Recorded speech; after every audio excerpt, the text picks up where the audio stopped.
The Duke of Sussex will take inspiration from the difficulties of the last 3 years and the emotional autopsy he has undergone when working on his upcoming memoir. According to a royal expert and professional seer, Prince Harry will ensure the memoir is punctuated by charitable actions and will not be an attack on the royal family. When asked how Buckingham Palace feel about the upcoming memoir, Stewart Pearce told Royally Us, "Well, I am sure that they're probably feeling slightly anxious. The spirit of the memoir obviously comes through the inspiration of what he's been through in the last 3 years in the major exposition that he sought in relation to the emotional autopsy that he has been through because it was one of the constituent parts of the relationship that he established with Meghan. When she saw him, the quality of how his irritation could easily move into anger and into rage, and that it was an untold rage, she said, 'Look, I feel you really need to do something about this.' It wasn't that the rage was taken out in relation to her, it was much more to do with the outrage that was taking place in relation to the way they were being vilified by the press.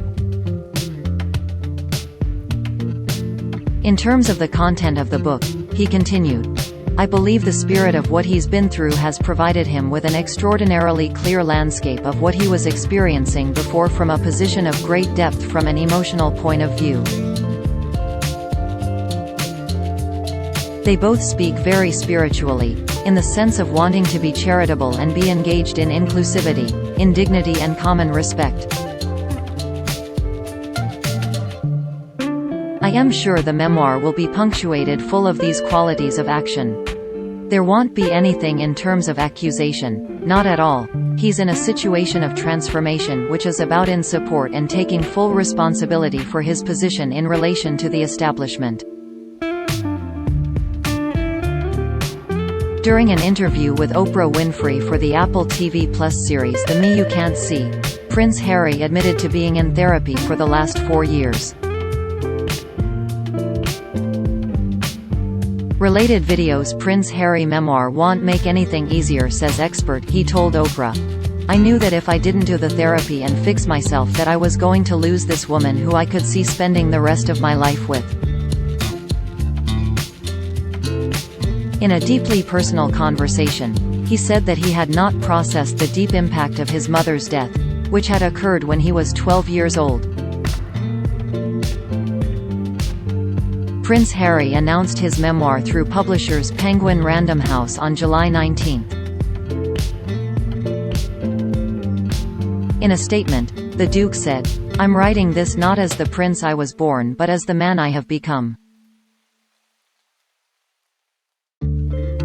I've worn many hats over the years, both literally and figuratively, and my hope is that in telling my story, the highs and lows, the mistakes, the lessons learned, I can help show that no matter where we come from, we have more in common than we think."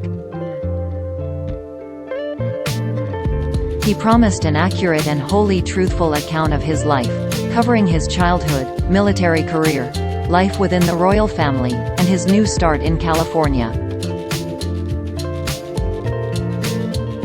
The memoir is expected to hit bookshelves in late 2022, with proceeds from the sales donated to charity. Prince Harry's announcement sparked concern amongst royal fans that the Duke was set to continue his explosive revelations about the monarchy. Since leaving the royal family in January 2020, the Duke has conducted a number of high-profile interviews where he has criticized his royal relatives. During the Sussexes' tell-all interview with Oprah Winfrey, allegations included the royal family ignoring the couple's mental health, palace aides refusing to correct damaging tabloid stories, and a member of the family making a racist remark. The interview caused a PR crisis for Buckingham Palace and reportedly deeply upset the Queen. Related articles. Royals feared Meghan might create spectacle during Philip's funeral. William and Harry united on not letting history repeat itself. Harry to put a bomb in the royal family with tell-all memoir.